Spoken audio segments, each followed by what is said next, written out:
Welcome बच्चों, हमारे next lecture पे जो इस चैप्टर 2 सॉल्यूशन का है, जो लेक्चर 9 है हमारा। आज हम डिस्कस करेंगे एबनॉर्मल मॉलिक्यूलर मास। ये टॉपिक इतना आसान नहीं है। मैंने ज्यादातर बच्चों को देखा इस चैप्टर में प्रॉब्लम रहती है क्योंकि न्यूमेरिकल बहुत एक्सेस है और ये टॉपिक तो और भी ज्यादा बच्चों के लिए प्रॉब्लमेटिक सिचुएशन होती है। तो आप इस लेक्चर को जब 3, 4, 5 बार देखोगे तब जाके आपको थोड़ा क्लियर होगा कि आयोटा की वैल्यू एग्जैक्टली निकालते कैसे हैं। तो बेटा इस लेक्चर को बहुत ध्यान से देखना है आपको और हर पॉइंट को बहुत ध्यान से समझना है। न्यूमेरिकल की भी 2-3 बार प्रैक्टिस करनी है। जो ज्यादातर टीचर्स इस टॉपिक से न्यूमेरिकल देना इसलिए पसंद करते हैं क्योंकि इसमें एक तो क्वालिटेटिव प्रॉपर्टी का कॉन्सेप्ट यूज हो जाता है, सेकेंड एक एडिशनल कॉन्सेप्ट आ जाता है आयोटा का। और अगर क्वालिटेटिव प्रॉपर्टी से न्यूमेरिकल पूछते तो भी 3 नंबर के आएंगे और आयोटा का अगर टर्म इंट्रोड्यूस करते हैं तो भी 3 नंबर का आएगा। ठीक है, इसीलिए टॉपिक थोड़ा ज्यादा फेवरेट हो जाता है टीचरों का, इवन सीबीएसई में और नॉर्मल आपके स्कूल के बोर्ड्स में भी। ठीक है बेटा, तो अगर आपको लेक्चर पसंद आया तो आप इसको सब्सक्राइब करो और अपने फ्रेंड्स को भी सजेशन करो कि भाई वो भी इसको सब्सक्राइब करें, बेल बटन दबाओ ताकि नोटिफिकेशन आपको फटाफट मिल जाए। तो हम अपना स्टार्ट करते हैं लेक्चर 9 जिसका नाम है एबनॉर्मल मॉलिक्यूलर मास। बच्चों अब हम स्टार्ट करते हैं हमारा आज का लेक्चर 9 जो जिसका नाम है एबनॉर्मल मॉलिक्यूलर मास। और जैसे मैं पहले बता चुका हूँ काफी टफ ये टॉपिक है, तो इसको बेटा बहुत ध्यान से समझना। ठीक है, तो इसको कंसेप्चुअली भी मैं बाद में बताता हूँ, पहले इसको लैंग्वेज की फॉर्म में पढ़ लेते हैं, इसके बाद मैं आपको समझा दूंगा कंसेप्चुअली कि भाई ये एग्जैक्टली होता क्या है। तो जैसे मैंने आपको स्टार्टिंग में ही बताया था कि क्वालिटेटिव प्रॉपर्टी का जो मेन सिग्निफिकेंस है वो इन calculating molecular mass of the different substance, और अलग अलग सब्सटेंस के मास मॉलिक्यूलर मास निकालने के लिए हम अलग अलग मेथड्स को यूज करते हैं। जैसे मैंने आपको बताया था अगर पॉलीमर के मॉलिक्यूलर मास निकालने या फिर मैक्रोमोलिक्यूल के मॉलिक्यूलर मास निकालने उसके लिए आप यूज करोगे ऑस्मोटिक प्रेशर। ठीक है बच्चों, तो होता क्या है कि जब मॉलिक्यूल में एसोसिएशन या डिसोसिएशन हो रहा है तो जो मॉलिक्यूलर मास निकलना चाहिए वो ना होकर उसका मॉलिक्यूलर मास कुछ और हो जाता है, जो मैं अभी बाद में समझाऊंगा। तो देखो एबनॉर्मल मॉलिक्यूलर मास की पहले डेफिनेशन देख लो। The molar masses of the solute observed using qualitative property are different than those calculated from formula are called abnormal molecular mass।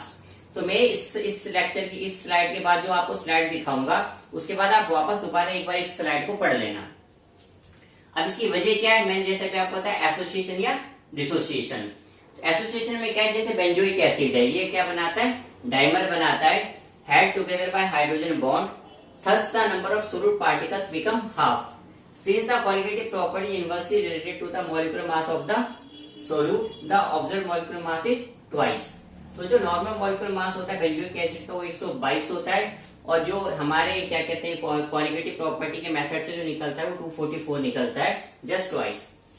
Dissociation में देखो in the solution of the KCl the number of particles becomes twice due to the ionization K positive and Cl negative. Since observed qualitative property depends on the number of solute particles, therefore it also become twice and the observed molecular mass become half। ठीक है, तो जहां पे dissociation हो रहा है वहां पे आपका हाफ हो गया और जहां पे एसोसिएशन हो रहा है वहां पे आपका क्या हो गया, ट्वाइस हो गया। ठीक है बच्चों, अब इसके बाद नेक्स्ट जो मैं स्लाइड दिखा रहा हूँ उसको बहुत ध्यान से देखना। बात कर रहे थे एबनॉर्मल मॉलिक्यूलर मास की और मैंने आपको बताया था कि भाई इसके कॉजेस क्या होते हैं, एसोसिएशन या डिसोसिएशन की वजह से क्या था, जो हमारी क्वालिटेटिव प्रॉपर्टी वो चेंज हो रही थी जिसकी वजह से मॉलिक्यूलर मास या तो फिर ज्यादा हो जाता था या फिर कम हो जाता था, ट्वाइस हो गया था या हाफ हो गया था। 2 केस मैंने आपको समझाए थे। अब इसकी वजह क्या है कि हमें पता है कि जो क्वालिटेटिव प्रॉपर्टी किस पे डिपेंड करती है, नंबर ऑफ सोल्यूट पार्टिकल्स पे। फॉर एग्जाम्पल मैं ले लू NaCl। अब मैं यहाँ पे देखो नंबर ऑफ सोल्यूट पार्टिकल्स मेरे पास कितने, 1 है। अगर मैं इसको डिसोसिएट कर दूं तो कन्वर्ट हो जाएगा Na positive plus Cl negative. अब पार्टिकल्स मेरे कितने हो गए, ट्वाइस हो गए। ठीक है, तो नंबर ऑफ पार्टिकल्स देखो बढ़ गए तो मेरी क्वालिटेटिव प्रॉपर्टी भी क्या हो जाएगी, ट्वाइस हो जाएगी। तो इसको जो हम कैलकुलेट करते हैं वो फैक्टर हम कहते हैं वान हॉफ फैक्टर। उसकी डेफिनेशन भी मैं बाद में बताऊंगा। This is called one half factor, इसको डिनोट किया जाता है आयोटा से। तो अगर जैसे मान लो मैं लेफ्ट से राइट में जा रहा हूं तो क्या हो रहा है, डिसोसिएशन हो रहा है, और मैं राइट से लेफ्ट में आ रहा हूं तो क्या हो रहा है, एसोसिएशन हो रहा है। यानी Na पॉजिटिव और Cl नेगेटिव कंबाइन करके NaCl बना रहे, दिस कॉल्ड एसोसिएशन, और NaCl Na positive Cl negative डिसोसिएटर, this called dissociation. तो जब मैं लेफ्ट से राइट में जा रहा हूं तो इस केस में क्या हो रहा है, डिसोसिएशन, और अगर मैं राइट से लेफ्ट आऊं तो क्या हो रहा है, एसोसिएशन।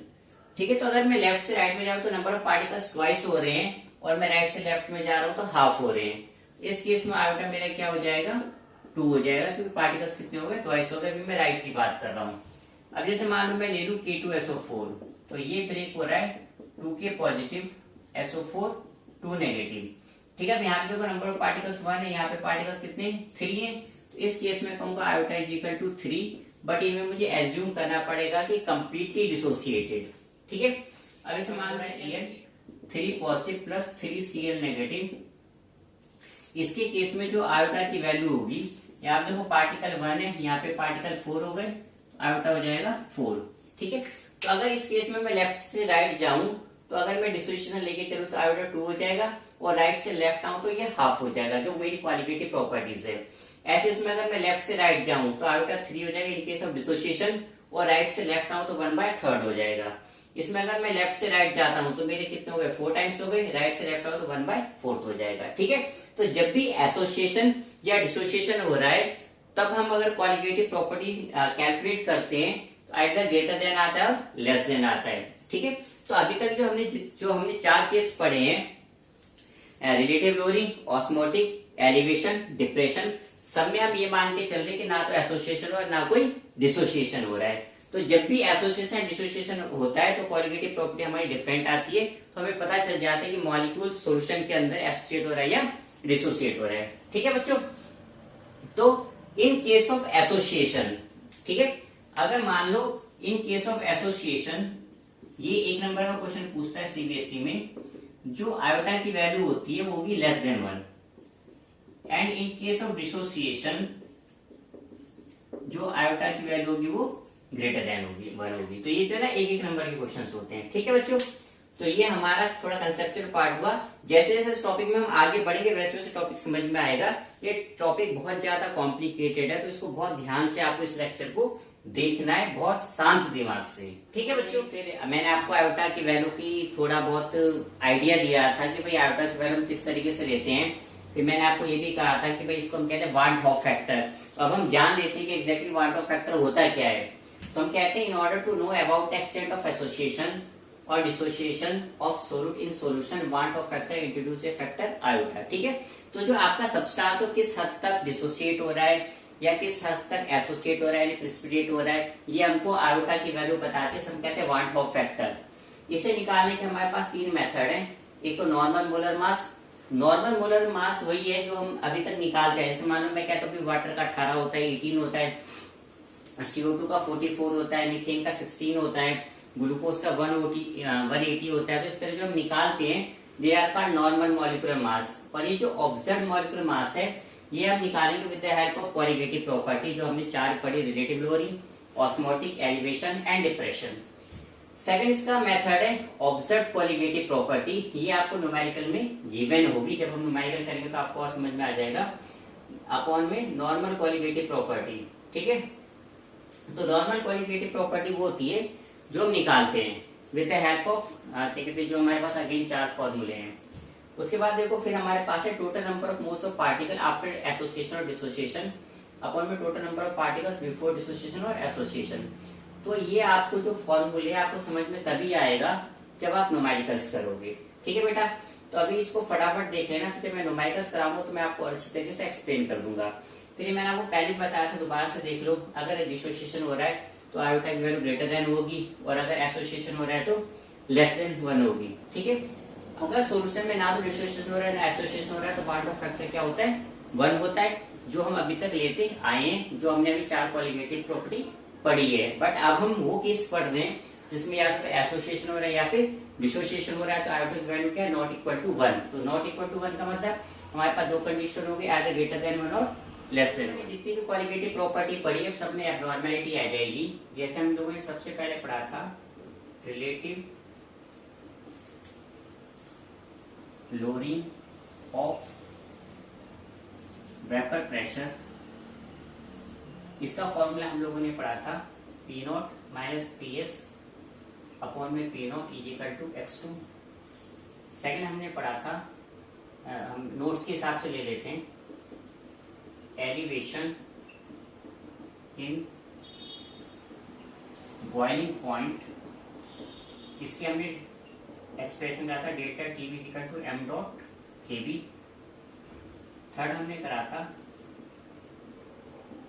डिप्रेशन इन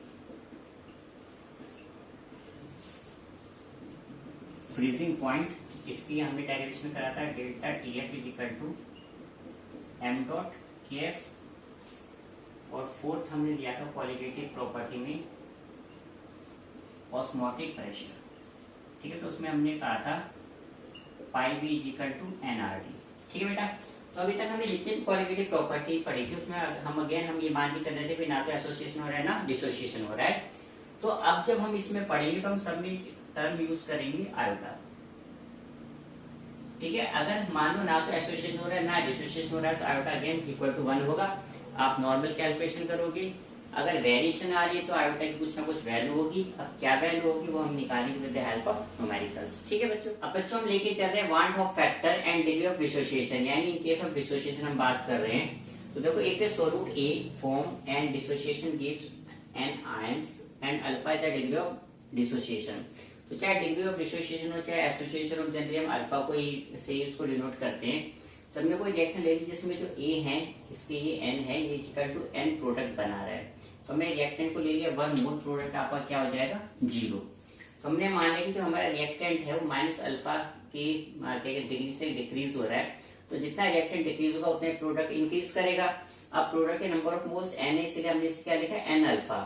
अब किसी भी टी टाइम बाद अगर हम ये जाने कि हमारे पास सब्सटेंस बचा कितना है, या फिर हम अगर ये बात करें कि भाई डिसोसिएशन इक्विलिब्रियम मोल है तो 1 में से इसको माइनस कर दो और यहाँ पे 0 में से इसको ऐड कर दो। तो 0 में से ऐड करोगे तो एन अल्फा ही आएगा, ठीक है।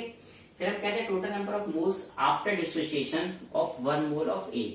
तो आफ्टर डिसोसिएशन में क्या होगा, इसको ऐड कर दो। ये मेरा क्या 1 माइनस अल्फा और ये क्या मेरा एन अल्फा। तो हमने क्या करा दोनों को ऐड कर दिया। उसके बाद अगर हम इसको सोल्व करें तो ये 1 माइनस अल्फा है, ठीक है, और n माइनस 1 क्या है हमारे पास मोल है। तो कुल मिला के हमने इसको रीअरेंज कर दिया। इसको खोल के एक बार सोल्व कर लेना, आपको समझ में आ जाएगा। बेसिकली क्या है हमारे पास है 1 minus alpha plus N alpha, ठीक है। अब क्या है 1 प्लस एन अल्फा इधर लिख लो, अल्फा इधर लिख लो, तो 1 प्लस हो जाएगा। इसमें से ये जो आपको नजर आ रहा है इसमें से अल्फा बाहर ले तो क्या बचेगा n माइनस 1 अल्फा बचेगा आपके पास, जो मैंने यहाँ पे सीधे लिख दिया है, ठीक है। और टोटल नंबर ऑफ पार्टिकल्स ये तो क्या है हमारे पास आफ्टर है। बिफोर डिसोसिएशन कितना था हमारे पास 1 मोल था। एक अभी मैंने आयोटा का फॉर्मूला आपको बताया था, total number of moles of particles after dissociation upon number of moles before dissociation, ठीक है। तो उसकी जगह ये लिख दिया number of moles normal species taken. तो आप ये देखो जो हमारे पास आफ्टर डिसोसिएशन है वो यहाँ पे हमने निकाल लिया है। ये 1 minus alpha N minus 1 upon में क्या आएगा 1। तो ये हमारा आयोटा इक्वल टू है। उसके बाद आप देखो ये 1 प्लस है alpha N minus 1 as it लिख दिया। अब यहाँ पे हमने इसको अलग अलग कर दिया। तो एन की मल्टीप्लाई अल्फा से कर दी और अल्फा में माइनस 1 की मल्टीप्लाई करेंगे तो क्या आएगा माइनस अल्फा आएगा।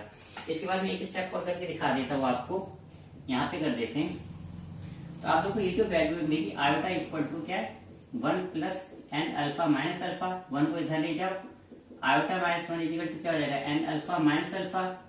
तो आयोटा माइनस 1 इक्वल टू इसमें से एन अल्फा बाहर ले लो तो अल्फा आपके पास हो जाएगा आयोटा माइनस 1 अपॉन में एन माइनस 1। तो आपके पास डिग्री ऑफ डिसोसिएशन क्या हो गया alpha is equal to iota minus 1 upon N minus 1। यहाँ पे अल्फा क्या डिग्री ऑफ डिसोसिएशन, आयोटा क्या वांट ऑफ फैक्टर, एन क्या नंबर ऑफ पार्टिकल्स हैं, ठीक है। बाकी ज्यादा ये समझ में आएगा जब हम इसके न्यूमेरिकल्स करेंगे। ये डेरिवेशन सीबीएसई के पॉइंट ऑफ व्यू से बिल्कुल इंपॉर्टेंट नहीं है, ठीक है। आपको जो याद रखना है बस ये फाइनल एक्सप्रेशन याद रखना है, इसी से आपका काम चल जाएगा सीबीएसई के लिए। और अगर आप जेई या नीट की तैयारी कर रहे हो तो आपको ये डेरिवेशन का आइडिया होना चाहिए, क्योंकि इसके अंदर थोड़ा घुस के क्वेश्चन पूछता है, ठीक है बच्चों। तो सीबीएसई के पॉइंट ऑफ व्यू से सिर्फ ये आपको आपकी एनफ है, आपको डेरिवेशन की कोई जरूरत। एसोसिएशन के बाद हम बात करेंगे डिसोसिएशन की। तो want Hoff factor and degree of association, ठीक है। अब एसोसिएट हो रहा था हमने क्या करा एन ए को एज ए रिएक्टेंट लिया, इसको हमने प्रोडक्ट लिया है। एसोसिएशन में हमने इसको रिएक्टेंट इसको प्रोडक्ट लिया था। अब क्योंकि अब हमारा ये रिएक्टेंट है तो 1 मोल है, अब प्रोडक्ट हमारा क्या होगा 0 होगा। अगेन सेम है, हमने मान लिया कि अल्फा के रेट से हमारा रिएक्टेंट जो है चेंज हो रहा है। तो जितना रिएक्टेंट क्या कहते हैं डिक्रीज करेगा उतना प्रोडक्ट इंक्रीज करेगा। बट क्योंकि यहाँ पे एसोसिएशन हो रहा है और Na पार्टिकल है तो एसोसिएट होके कितने हो जाते हैं, नॉर्मली मॉलिक्यूल कम हो जाते हैं। जैसे मान लो 2 में एसोसिएट हो रहा है तो क्या हो जाएगा 1/2 हो जाएगा, 3 हो रहा है 1/3 हो जाएगा। तो हमने इसको अल्फा बाय एन लिख दिया है। अब इक्विलिब्रियम मोल क्या हो जाएगा, इसमें से इसको डिक्रीज करो, यहाँ पे 0 में से इसको ऐड करो तो यही रहेगा। फिर हम कहते हैं total number of moles after association of 1 mole of A. तो आप क्या करो, इन दोनों को ऐड कर दो 1 minus alpha plus alpha by N. ठीक है, फिर जब आप इसको सोल्व करोगे तो मैं यहाँ पे सोल्व करके दिखा देता हूँ। ये 1 minus alpha plus alpha by N है आपके पास। ठीक है, अब ये जो आपके पास है लिख लो 1 plus alpha by N minus alpha लिख लो। अब इसमें से अल्फा कॉमन ले लो। ठीक है, तो जैसे अल्फा कॉमन लोगे ये होगा 1/n माइनस 1। अल्फा आपने क्या करा, बाहर ले लिया, तो वही यहाँ पे लिखा गया है। ठीक है, थोड़ा प्लस माइनस इन्होंने आगे पीछे कर दिया है, तो आपके पास ये आ गया। ठीक है, तो ये आपका पास गया 1 minus alpha plus 1 minus 1/n, और ये अल्फा क्या ले लिया, बाहर ले लिया। ठीक है, इसमें यहाँ पे बाहर लिया। आप यहाँ पे साइन चेंज कर दो, आपके पास आगे कहते हैं जो वैल्यू है वो मिल जाएगी आपको। उसके बाद देखो हमने कहा है van't Hoff factor equal to होता है number of moles after association and number of moles of normal species taken. ठीक है, तो हमारे पास जो हमारे पास आया हुआ है 1 माइनस अल्फा 1 माइनस 1/n मोल, वो हमने यहाँ पे रख दिया। अपॉन में स्टार्टिंग में क्या था हमारे पास 1 था, इसको सोल्व करके हमने ये लिख दिया। ठीक है, अगेन फिर इसमें से आप अल्फा को अंदर मल्टीप्लाई कर दो।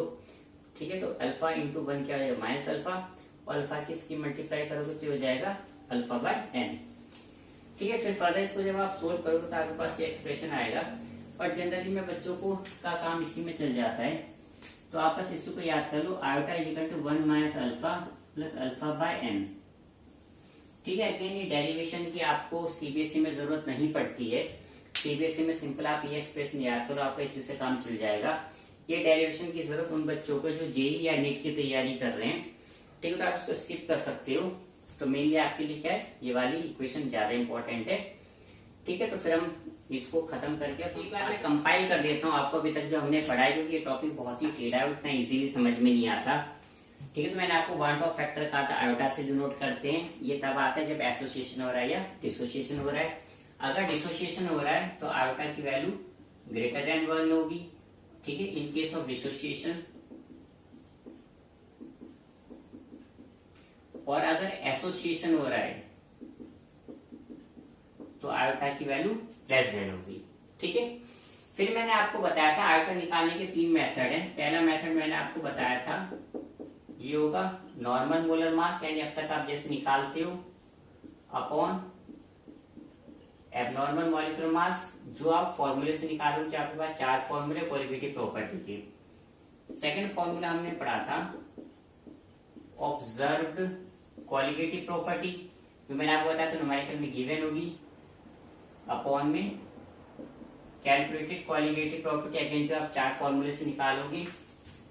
तीसरा फॉर्मूला होता है इसका total number of particles after dissociation और association and total number of particles before dissociation और एसोसिएशन। अगर मान लो मॉलिक्यूल में डिसोसिएशन हो रहा है तो आपकी जो अल्फा की वैल्यू होगी वो होगी आयोटा -1 अपॉन में n -1। अगेन अल्फा क्या है, डिग्री ऑफ डिसोसिएशन, आयोटा आपका वांट ऑफ फैक्टर है, n नंबर ऑफ पार्टिकल्स हैं। अगर मान लो एसोसिएशन हो रहा है, एसोसिएशन में आप लोगे iota equal to 1 minus alpha plus alpha by N. यहीं पे पुट करके अल्फा भी आप आराम से निकाल सकते हो, इसमें अभी न्यूमेरिकल कराऊंगा तो उसमें समझा दूंगा। ठीक है, तो ये है इन केस ऑफ डिसोसिएशन, ये in case of association. Percentage पूछे तो आप अल्फा निकाल के उसको 100 से मल्टीप्लाई कर दो तो परसेंटेज ऑफ एसोसिएशन या परसेंट ऑफ डिसोसिएशन आ जाएगा। फिर हमें जितनी भी क्वालिटेटिव प्रॉपर्टी सब में एब्नॉर्मलिटी आ जाएगी। जैसे हमने सबसे पहले पढ़ा था relative lowering of vapour pressure, हो जाएगा P naught minus P S upon में P naught is equal to iota x2। दूसरा हमने पढ़ा था एलिवेशन इन बॉइलिंग पॉइंट, तो डेल्टा टी हो जाएगा iota m dot K B.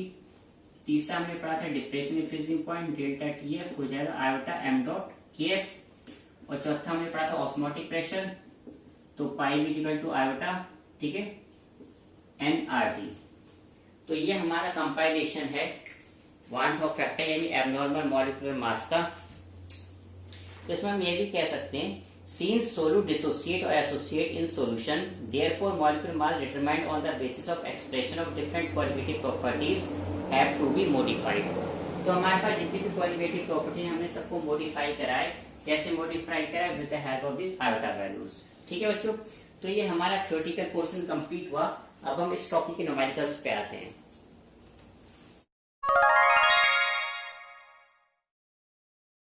बच्चों हम स्टार्ट करते हैं अपना एग्जांपल जो कि 2.12 है. पहले क्वेश्चन पढ़ लेते हैं. ये कह रहा है 2 ग्राम ऑफ बेंजोइक एसिड. ये फॉर्मूला आपको ये दे रखा है. इसको हमने डिसोल्व कराया 25 ग्राम ऑफ द बेंजीन में. ये कह रहा है shows a depression in the freezing point equal to 1.62 kelvin. फिर हमको given molar depression constant for benzene 4.9 kelvin kilogram पर मोल. फिर कह रहा है what is the percentage of association of acid if it form dimer in the solutions. ठीक है बच्चों, तो अगेन पहले लिख लेते हैं कि हमें क्या क्या गिवन है. हमें मास ऑफ द सोल्यूट दे रखा है 2 ग्राम. मास ऑफ द सोलवेंट ये हमको दे रखा है 25 ग्राम. उसके बाद मोलर मास बेंजोइक एसिड है उसका होता है 122 ग्राम पर मोल. मोलार डिप्रेशन कांस्टेंट हमको दे रखा है 4.9 केल्विन किलोग्राम पर मोल. यूनिट जरूर लिखा करो. डेल्टा टीएफ आपको दे रखा है 1.62 केल्विन. ठीक है बच्चों, अब देखो हमें फॉर्मूला हमारे पास होता है delta TF equal to W2 upon में M2 W1 into 1000 dot KF. ठीक है, तो अब वैल्यू लिख देते हैं. डेल्टा टीएफ हमारे पास है 1.62, W2 2 ग्राम है, मल्टीप्लाई करो 1000 से. M2 हमको निकालना है, W1 25 है और KF है हमारे पास 4.9. ठीक है, तो 40 आ गया. तो M2 आपके पास आ जाएगा 80 इंटू 4.9 1.62. तो आपके पास M2 हो जाएगा 241.98. देन देखो हमने आयोटा का फॉर्मूला पढ़ा था नॉर्मल मॉलिक्यूलर मास. तो नॉर्मल मॉलिक्यूलर मास मैंने आपको बताया था कि आप कैसे निकालोगे, जैसे आप निकालते हो अपॉन में कैलकुलेटेड. ठीक है, सामने बेटा पूरा लिखना, इस तरह एब्रिविएशन मत लिखना. तो नॉर्मल मॉलिक्यूलर मास हमारे पास है 122. ठीक है, और जो कैलकुलेटेड है वो हमारे पास है 241.98. जब हम इसे डिवाइड करेंगे तो हमारे पास आएगा 0.504. तो ये हमारे पास है आयोटा की वैल्यू. अब हम इस वैल्यू से निकालेंगे हमारा एसोसिएशन कांस्टेंट. तो एसोसिएशन कांस्टेंट के केस में मैंने आपको बताया था, फॉर्मूला यूज करोगे iota equal to 1 minus alpha plus alpha by N आता है. तो अभी 2 लिख दो क्योंकि ये कह रहा है कि डाइमर है. तो डाइमर का मतलब एन की वैल्यू कितनी हो जाएगी? 2 हो जाएगी. ठीक है, अब आयोटा 0.504 रहेगा 1 minus alpha plus alpha by 2. 0.504 हो जाएगा 1 minus 2 alpha plus alpha by 2. बस मैंने इन दोनों के बीच में एलसीएम दिया है. तो 0.504 equal to 1 minus alpha by 2. Alpha by 2 हो जाएगा 1 माइनस का 0.504. अल्फा बाय 2 हो जाएगा 694. और जब आप 2 से मल्टीप्लाई करोगे तो अल्फा आपके पास आ जाएगा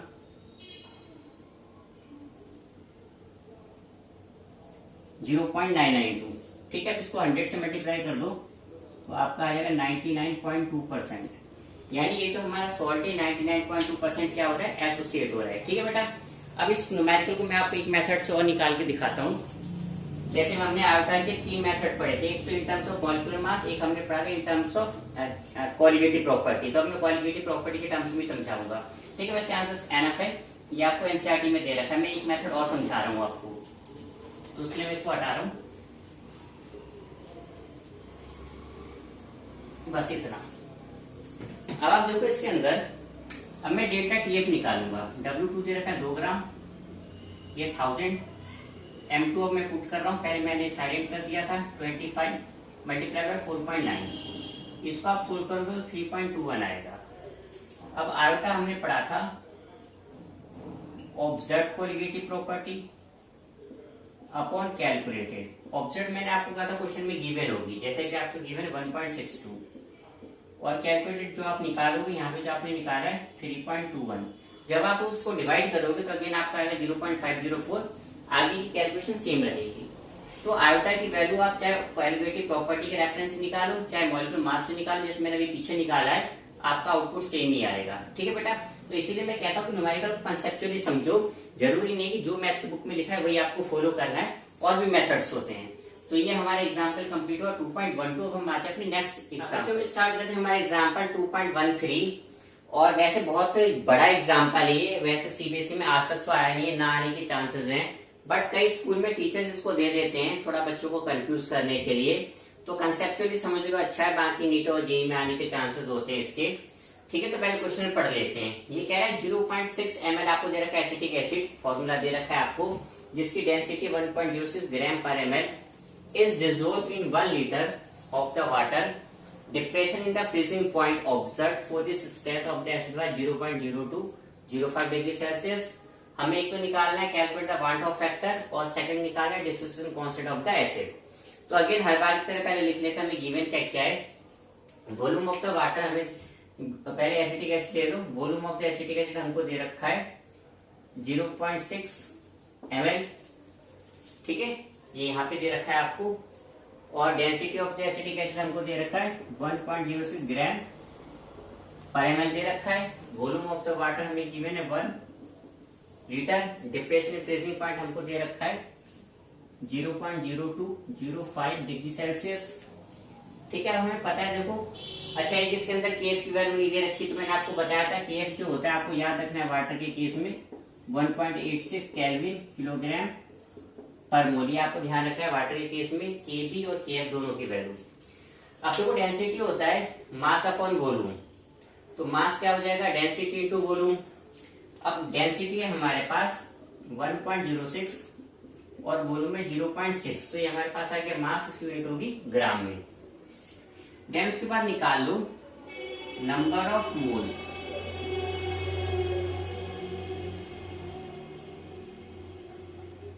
अब निकालो नंबर ऑफ मोल्स, तो नंबर ऑफ मोल्स का फॉर्मूला होता है वेट, जो कि हमारे पास ये upon molecular mass, acetic acid का मॉलिक्यूलर मास 60 होता है। ठीक है, तो सोल्व करो क्या आ जाएगा 0.0106 इन टर्म्स ऑफ मोल्स आ गया। ठीक है, अब हमें गिवन है वॉल्यूम लीटर में।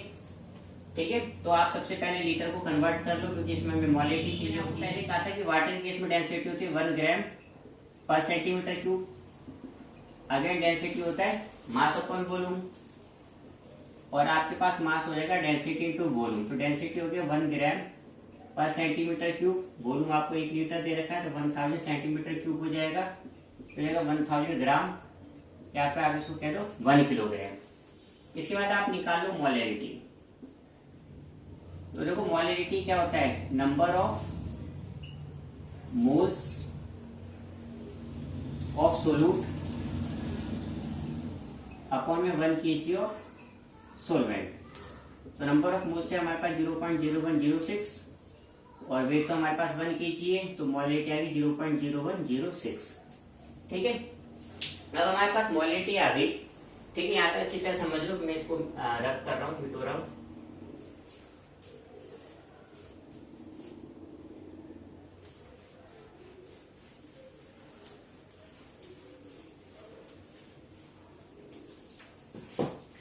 अब देखो बेटा, डेल्टा टीएफ होता है हमारे पास M dot K F. M हमारे पास मोलैरिटी आ गई 0.0106, के एफ है 1.86। अब निकालेंगे आयोटा।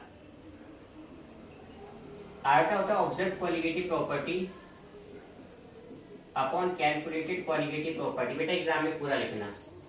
अब ऑब्जर्व कोलिगेटिव प्रॉपर्टी मैंने आपको कहा था न्यूमेरिकल में गिवन होगी, वो हमें गिवन है 0.0205, और कैलकुलेटेड हमारे पास 0.0106 इंटू 1.86। इसको कैलकुलेट करोगे आएगा 1.04। तो हमारा एक पार्ट तो आ गया क्वेश्चन का, जिसमें हमें निकालना था वांट ऑफ फैक्टर, जो कि हमारा 1.04। आगे तो न्यूमेरिकल को भी ध्यान से समझना। अब हमें गिवन एसिटिक एसिड, जिसका फॉर्मूला होता है CH3COH। ये जो हमारा डिसोसिएट होगा CH3COO negative plus H positive में। अब यहाँ पे कंसेप्ट लगा इक्विलिब्रियम का, जो 11th क्लास में था आपका। इसके नंबर ऑफ मोल्स आप n मान लो, प्रोडक्ट क्या होगा 0, तो शुरू में रिएक्टेंट होगा, प्रोडक्ट हमारा क्या होगा 0 होगा। अब हमने मान लिया कि जो हमारा रिएक्टेंट घट रहा है वो NX फैक्टर से घट रहा है, जितना रिएक्टेंट डिक्रीज करेगा उतना प्रोडक्ट इंक्रीज करेगा। तो तो किसी भी टी टाइम में आपके पास रिएक्टेंट कितना बचा है, इसमें से इसको माइनस कर दो तो n माइनस एन एक्स, इसमें से इसको ऐड करो 0 प्लस एन एक्स और 0 प्लस एन एक्स। ठीक है बच्चों, तो n इसमें से बाहर ले लो, ये हो जाएगा 1 माइनस एक्स, या आपके बचेगा एन एक्स और ये बचेगा एन एक्स। अब हमारे पास आ जाएगा total number of particles before dissociation. तो देखो बिफोर डिसोसिएशन हमारे पास कितना था, सिर्फ n था, प्रोडक्ट तो हमारे पास 0 0 था। And total number of particles after dissociation, तो आफ्टर हमारे पास रिएक्टेंट है n minus n x, product है n x plus n x. देखो इससे कैंसिल हो जाएगा, हमारे पास बचेगा n प्लस एन एक्स, इसमें से n बाहर ले लो, ये बचेगा 1 प्लस एक्स। ठीक है, फिर हमने आयोटा का एक फॉर्मूला पढ़ा था, total number of particles after dissociation. ठीक है, डिसोसिएशन और एसोसिएशन पढ़ा था कि हमारे पास डिसोसिएशन है, upon total number of particles before dissociation. ठीक है बच्चों, तो अगर हम देखें कि हमारे पास बिफोर और आफ्टर मैंने पहले ही निकाल लिया आपके लिए, तो आयोटा हो जाएगा हमारे पास। अब देखो जो आफ्टर डिसोसिएशन था हमारे पास n 1 प्लस एक्स था और बिफोर कितना था n था, n से n कट जाएगा, आयोटा की वैल्यू थी 1.04 इक्वल टू 1 प्लस एक्स, तो आपके पास x आएगा 0.04, 1 में से माइनस कर दो। ठीक है बेटा, तो 1 माइनस 1.04 माइनस 1 क्या हो जाएगा, 0.04 आ जाएगा। अब हम निकालेंगे सारी कंसंट्रेशन, यानी एसिटिक एसिड की, एसिटेट आयन की और प्रोटोन आयन की। अब अगर हम कंसंट्रेशन देखें हमारा CH3COOH का, तो कंसंट्रेशन है N1 माइनस एक्स, ये दे रखा बेटा। N का था नंबर ऑफ मोल्स, जो हम पहले ही निकाल चुके थे 0.0106, ये 1 माइनस 0.04, एक्स की वैल्यू हमने ये निकाल ली, तो आ जाएगा 0.0106, 1 में से माइनस कर तो 0.96 आ जाएगा। अब हमारे पास कंसंट्रेशन बची एसिटेट आयन और H पॉजिटिव दोनों की, क्या है मेरे पास NX है, तो मैं इकट्ठे लिख देता हूँ, ये हो जाएगा CH3COO नेगेटिव इक्वल टू क्या है मेरे पास H positive equal to NX है, N है 0.0106 और X है 0.04। ये हमारे पास कंसंट्रेशन आ गया। अब हमसे पूछा डिसोसिएशन कांस्टेंट, बेटा न्यूमेरिकल बहुत बड़ा है ये, इसलिए मैंने कहा कि वैसे 5 नंबर का है, एग्जाम में कम ही आता है ये, सीपीएस में तो खैर आज तक नहीं आया। अब हमसे पूछा डिसोसिएशन कांस्टेंट, इसका formula product upon reactant. Reaction तो मैंने मिटो दी, वही एसिटेट आयन वाली थी जिसमें डिसोसिएट हो रहा था, तो प्रोडक्ट है आपके पास CH3CO नेगेटिव H पॉजिटिव, इसको डिवाइड करो CH3COOH से। अब इनकी वैल्यू पुट कर दो, यहाँ पे हम वैल्यूज निकाल चुके हैं। Acetate ion 0.0106 into 0.04, H positive 0.0106 0.04 अपन एसिटेट आयन हमारे पास ये है 0106 इंटू 0.96। ठीक है बेटा, फिर इस पूरे को सोल्व करोगे, ये आएगा 1.86 इंटू 10 की पावर -5। ठीक है बेटा, तो न्यूमेरिकल काफी बड़ा है, इसको बहुत आराम से समझना, जल्दी ये समझ में नहीं आता, और एक दो बार इसको प्रैक्टिस कर लेना। सीबीएसई में तो मैंने पहले बताया ज्यादा इंपॉर्टेंट नहीं है, बट इसको इन टर्म्स ऑफ जैसे आपके स्कूल एग्जाम्स होते हैं उसमें एक बार कर लेना। वैसे तो उसमें भी टीचर जनरली इग्नोर ही करते हैं इसको देने के लिए। ठीक है बेटा, तो हमारा एग्जाम्पल हुआ 2.13। अब हम देखते हैं इंटेक्स में कोई है या नहीं है, फिर एक्सरसाइज पे आएंगे। तो हम स्टार्ट करते हैं एक्सरसाइज का क्वेश्चन, जो कि हमारा 32 इस टॉपिक से रिलेटेड। पहले अगेन हर बार की तरह क्वेश्चन पढ़ लेते हैं। हमें गिवन है calculate the depression in the freezing point of the water when 10 ग्राम, तो सोल्यूट हमें दे रखा है 10 ग्राम, फॉर्मूला ये हमें दे रखा है, is added to 250 gram of the water. के होता है डिस्ट्रीब्यूशन कांस्टेंट, हमें दे रखा है 1.4 10 by -3, केएफ इस बार दे रखा है 1.86। ठीक है बेटा, तो जैसे आप इसका मॉलिक्यूलर मास फाइंड आउट करोगे, ठीक है, तो मॉलिक्यूलर मास निकालना मेरे हिसाब से सबको आता है, तो ये आएगा 122.5 यूनिट होती है ग्राम पर मोल। अब इसके अंदर जो हमें सोल्यूट गिवन है, सोल्यूट हमें गिवन है 10 ग्राम, और जो सोलवेंट है इसको हम डिनोट करते हैं W1 से, ये हमको दे रखा है 250 ग्राम। ठीक है, सोल्यूट को हम डिनोट करते हैं W2 से, सोलवेंट को W1 से, जैसे मैं स्टार्टिंग से करता आ रहा हूँ। डिस्ट्रीब्यूशन कांस्टेंट हमें के दे रखा है 1.4 10⁻³ और KF हमें गिवन है 1.86 किलो केल्विन पर मिनट। ठीक है बेटा। अब आप देखो, अब सबसे पहले इसके अंदर हम निकालते हैं हमारा कंसंट्रेशन। कंसंट्रेशन मतलब मोलैलिटी। तो मोलैलिटी का फॉर्मूला होता है, जैसे हम पीछे भी पढ़ चुके हैं, W2 अपॉन में M2 W1 इंटू 1000। तो W2 में दे रखा है 10, M2 मॉलिक्यूलर मास है 122.5, ये दे रखा है 250, ऊपर मल्टीप्लाई कर दो 1000 से, तो ये 4 टाइम्स चला जाएगा, तो आपके पास आ जाएगा 40 अपॉन में 122.5। ठीक है बेटा, 48। मोलैलिटी निकालिए तो इसकी यूनिट क्या होगी, मोलार, जिसे डिनोट करेंगे स्मॉल m से। ठीक है बेटा। अब मोलैलिटी आ गई, अब हम इसको डिस्ट्रीब्यूशन कांस्टेंट दे रखा है, तो Ka का फॉर्मूला होता है C⁴ अपॉन में 1 माइनस अल्फा। बेटा इसमें खासकर ध्यान रखना, जब भी अल्फा निकालना हो तो 1 माइनस अल्फा को इग्नोर करो, क्योंकि फिर ये क्वाड्रेटिक इक्वेशन बन जाती है जो लगभग सोल्व नहीं होती स्पेशली एग्जाम टाइम में। लेकिन जब अल्फा पुट करना हो तो पूरा लेना C⁴ अपॉन 1 माइनस अल्फा। अब Ka हमको दे रखा है 1.4 इंटू 10 की पावर -3, C हमारा कंसंट्रेशन वो आ गया 40 अपॉन में 122.5, और हमें निकालना है अल्फा। अल्फा स्क्वायर हो जाएगा 1.4 इंटू 10⁻³ ठीक है, मल्टीप्लाई कर दो 122.5 अपॉन में हमारे पास आ जाएगा 40। ठीक है बेटा, तो फिर हम इसको सोल्व करेंगे। ये हमारे पास आएगा 42.875 इंटू 10⁻⁴, ये आएगा हमारे पास। ठीक है, ये हमारा है अल्फा स्क्वायर, फिर स्क्वायर रूट ले लो। ठीक है, तो बेटा तो जब इसका स्क्वायर रूट लोगे तो आपके पास अल्फा आ जाएगा 6.54 इंटू 10⁻²। ये हमारे पास है कि अल्फा की वैल्यू जब हमने क्या लिया था, स्क्वायर रूट लिया था। उसके बाद वो बेटा हमने पढ़ा था पीछे, जो अल्फा होता है in case of dissociation, alpha होता है i-1 अपॉन में n-1। ठीक है बेटा। अब इसमें सबसे पहले हमें क्या निकालना पड़ेगा, हमको आयोटा निकालना पड़ेगा। ठीक है, बट आयोटा में दे तो नहीं रखा, तो हम आयोटा की जो वैल्यू निकालेंगे वो इसी की मेथड से निकालेंगे। तो हमारे पास अल्फा हो गया 6.54 इंटू 10⁻², आयोटा में निकालना है -1, n हो जाएगा 2। n बेटा 2 इसलिए हो जाएगा क्योंकि ब्रेक होगा CO नेगेटिव H पॉजिटिव, तो पार्टिकल्स हमारे पास कितने होंगे, 2 होंगे। ठीक है बेटा। अब अगेन आप इसको सोल्व करोगे। ठीक है, तो पूरा आप सोल्व करोगे तो आपके आयोटा की वैल्यू आ जाएगी। मैं सीधे लिख देता हूँ, आप एक बार सोल्व कर लेना, कोई डाउट आए तो मेरे से पूछ लेना। ये आएगा 1.0654, ये हमारी वैल्यू आ गई आयोटा की। अब हम निकाल सकते हैं डेल्टा TF, जो हमसे क्वेश्चन में पूछ रखा है। तो डेल्टा TF हो जाएगा आयोटा m.kf। ठीक है, तो हमारे पास जो आयोटा की वैल्यू है वो आ गई 1.0654, ये आयोटा की वैल्यू है। m क्या, मोलैलिटी जो हमने स्टार्टिंग में निकाल ली थी, ये थी हमारे पास मोलैलिटी, इंटू 40 अपॉन में 122.5, और KF दे रखा था 1.86। ठीक है, ठीक से समझ लो इसको। जब हम इसको पूरा सोल्व करेंगे तो हमारे पास जो वैल्यू आएगी, ये अप्रोक्स आती है, इसकी वैल्यू 0.65 केल्विन। ये हमारे पास आ गया डेल्टा TF। ठीक है बेटा, तो इसको आप आराम से समझ लो, बहुत ज्यादा टफ नहीं है, ठीक ठाक न्यूमेरिकल है ये। तो ये हमारा एक्सरसाइज का क्वेश्चन कंप्लीट हुआ 2.32। अब हम आते हैं हमारे नेक्स्ट क्वेश्चन पे, जो कि 33 है। अगेन पहले क्वेश्चन पढ़ लेते हैं। ये क्या है, 19.5 ग्राम ऑफ, ये आपको कंपाउंड दे रखा है, is dissolve in 500 gram of the water.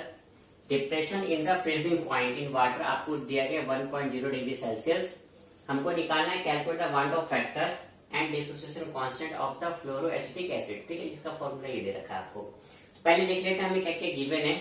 हमें गिवन है mass of the solute 19.5, mass of the सोल्वेंट हमें दे रखा है 500 ग्राम, डेल्टा TF है 1.0 डिग्री सेल्सियस, आयोटा हमको निकालना है, डिसोसिएशन कांस्टेंट भी निकालना है, और मोलर मास आप इसका निकालोगे तो आपका हो जाएगा 78। ठीक है बच्चों, तो सबसे पहले देखो डेल्टा TF का फॉर्मूला होता है W2 अपॉन में M2 W1 into 1000 dot KF, सबकी वैल्यू पुट कर दो। W2 हमारे पास है 19.5, M2 आ गया 78, W1 हो गया हमारे पास 500, और ये हो गया 1000, KF हमें दे रखा है 1.86। ठीक है, तो 2 टाइम्स चला जाएगा आपके पास, ये फिर हो जाएगा 39, इसको सोल्व करोगे आ जाएगा 0.93। ये हमारे पास आ गया डेल्टा TF। ठीक है बेटा, अब हमने पढ़ा था आयोटा के लिए इसका फॉर्मूला होता है ऑब्जर्व्ड कोलिगेटिव प्रॉपर्टी। अभी हमारे पास डेल्टा टीएफ है तो मैं ये लिख देता हूँ अपॉन में कैलकुलेटेड कोलिगेटिव प्रॉपर्टी। ये हमारे पास भी डेल्टा टीएफ हमको निकालना है, सॉरी हाँ पुट करना है।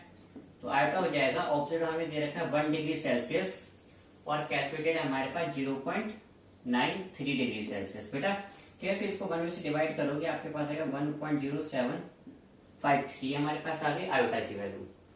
उसके बाद देखो फिर हमें दे रखा है ये वाला कंपाउंड, ये हमें दे रखा है CH2FCOOH, ये ब्रेक होगा CH2FCOO negative plus H positive. तो हमारे पास नंबर ऑफ पार्टिकल्स कितने हो गए, 2 हो गए आफ्टर डिसोसिएशन। तो अब हम अल्फा निकालेंगे, अल्फा होता है आयोटा -1 अपॉन में n-1, ठीक है। अब अल्फा आएगा, आयोटा है हमारे पास 1.0753 -1, ये हमारे पास n था तो ये 2 है, 2 -1 है, तो आप इसको सोल्व करोगे पूरा तो आपके पास अल्फा की वैल्यू आ जाएगी 0.0753, ठीक है। ये 0.0753 है आपके पास, ये आपके पास आ गई अल्फा की वैल्यू। उसके बाद अब हमसे पूछे डिसोसिएशन कांस्टेंट होता है C अल्फा स्क्वायर, C क्या हमारी कंसंट्रेशन मोलैलिटी है, पहले मोलैलिटी निकाल लेते हैं। तो अगेन मोलैलिटी का फॉर्मूला होता है हमारे पास W2/M2। अब मैं फॉर्मूला ना की वैल्यू पुट कर रहा हूँ, आप एग्जाम में फॉर्मूला जरूर लिखना। तो W2/M2, W2 19.5 है, M2 78 है, W1 500 है, इनटू कर दो 1000, ये 2 टाइम्स चला जाएगा, ये बचेगा 39। तो Ka हमारे पास होता है C अल्फा स्क्वायर अपॉन में 1 माइनस अल्फा। तो मैंने आपसे पहले कहा था कि जब अल्फा निकालना हो तो आप इसको इग्नोर करोगे, पर जब अल्फा पुट करना हो तो इसको ले लेना, अदरवाइज आंसर आपका बहुत ज्यादा फ्लक्चुएट करेगा। तो C तो हमारे पास कंसंट्रेशन है, वो हमारे पास आ गई 19.5 डिवाइड बाय 38, ये बेटा 19.5 डिवाइड बाय 39 है ये आ गई हमारे पास, ठीक है। अब यहाँ पे पुट कर दो आप अल्फा की वैल्यू, अल्फा हमारे पास आया है, यह है 0.0753, इसका हो जाएगा स्क्वायर और यहाँ पे 1 माइनस 0.0753, ठीक है बेटा। इसको अच्छी तरीके से समझ लो। फिर जब आप इसको पूरी तरीके से सोल्व करोगे तो आपके पास Ka की वैल्यू आ जाएगी 3.07 इंटू 10 की पावर -3। तो ये हमारे पास आ गया डिसोसिएशन कांस्टेंट। तो बेटा ये हमारे एक्सरसाइज का क्वेश्चन हो गया 2.33। अब हमारे नेक्स्ट क्वेश्चन पे आते हैं। एक्सरसाइज का क्वेश्चन होगा 2.40। पहले अगेन क्वेश्चन पढ़ लेते हैं। ये कह रहा है calculate the amount of CaCl2, iota दे रखा है 2.47, इसको डिसॉल्व किया आपने 2.5 लीटर ऑफ द वाटर में such that its osmotic pressure 0.75 atm at 27 degree Celsius. तो पहले अगेन हम लिख लेते हैं क्या क्या गिवन है। अमाउंट ऑफ द सोल्यूट हमको निकालना है, आयोटा 2.47, वॉल्यूम 2.5 लीटर है, ऑस्मोटिक प्रेशर आपको दे रखा है 0.75, टेम्परेचर 27 डिग्री सेल्सियस, उसे केल्विन बदलो 300 केल्विन हो जाएगा, और मोलर मास आप इसे कैलकुलेट करोगे तो 111 आ जाएगा आपके पास, ठीक है। अब हम फॉर्मूला पुट करते हैं, फॉर्मूला होता है pi V equal to iota n R T, ठीक है। आयोटा लगाना पड़ेगा क्योंकि आयोटा की वैल्यू आपको गिवन है। उसके बाद हो जाएगा pi V equal to iota n, क्या नंबर ऑफ मोल्स है, वो होता है वेट अपॉन मोलर मास, ये हो जाएगा आर टी। अब सबकी वैल्यू पुट कर देते हैं। ऑस्मोटिक प्रेशर है हमारे पास 0.75, वॉल्यूम है 2.5 लीटर, आयोटा है 2.47, ठीक है। वेट हमको निकालना है, इसको चलो W2 लिख देते हैं। मॉलिक्यूलर मास हो गया 111, आर की वैल्यू देते हैं 8.314, ठीक है। तो इसमें प्रेशर दे रखा है एटीएम में, तो इसमें आप लो 0.082 और टेम्परेचर हो गया 300 केल्विन। अब क्रॉस मल्टीप्लाई कर लेते हैं तो W2 हमारे पास हो जाएगा 0.75, 2.5 इंटू 111 और ये डिवाइड हो जाएगा 2.47, 0.082 इंटू 300 से, ठीक है बेटा। तो फिर इसको पूरे को आप सोल्व करोगे तो आपका W2 आएगा 3.425 ग्राम। अब हमसे क्वेश्चन में पूछ रखा है कि ये कह रहे calculate the amount of the CaCl2, तो अमाउंट हमारे पास इतना ही आ गया। अच्छा, फिर कई जो बुक्स है उसमें मोल्स की टर्म्स में भी दे रखा है, तो मोल्स में भी अगर इसे निकालना तो आप आराम से निकाल सकते हो।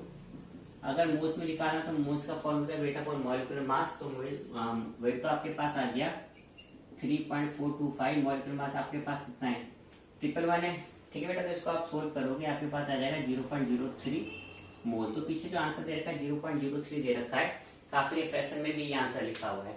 ठीक है, तो ये हमारे एक्सरसाइज का क्वेश्चन नंबर हो गया 40। अब हम आते हैं एक्सरसाइज के लास्ट क्वेश्चन पे, जो कि 2.41 इस टॉपिक का और ऑब्वियसली बात है इस चैप्टर का भी। पहले क्वेश्चन पढ़ लेते हैं।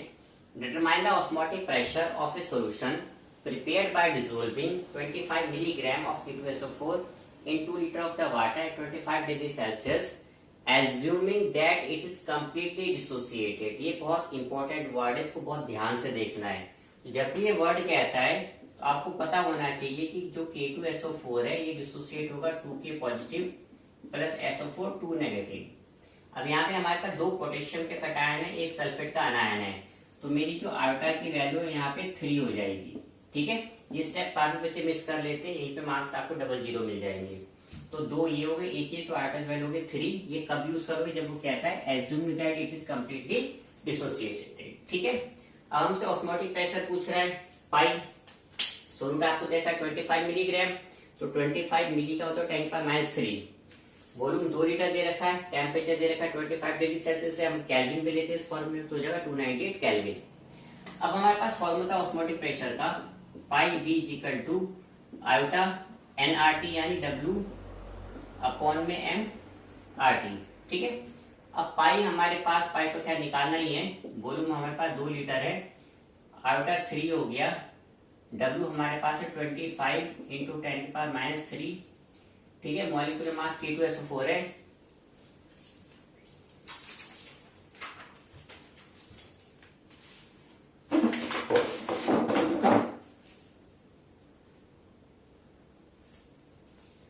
मॉलिक्यूलर मास हमारे पास K2SO4 है, उसका हो जाएगा 278। ठीक है, और R की वैल्यू लोगे 0.082 और टेम्परेचर आपके पास हो गया 298 केल्विन। ठीक है बेटा, तो अब आप इसको क्रॉस मल्टीप्लाई की तो यहाँ पे जरूरत है नहीं, पाई आपको निकालना ही है, तो 3 इंटू 25 इंटू 10⁻³ 0.082 298 अपॉन में 2 को नीचे ले आओ, 2 इंटू 278। ठीक है बच्चों, फिर से आप इसको पूरा सोल्व करके आ जाएगा 5.27 इंटू 10⁻³ ATM।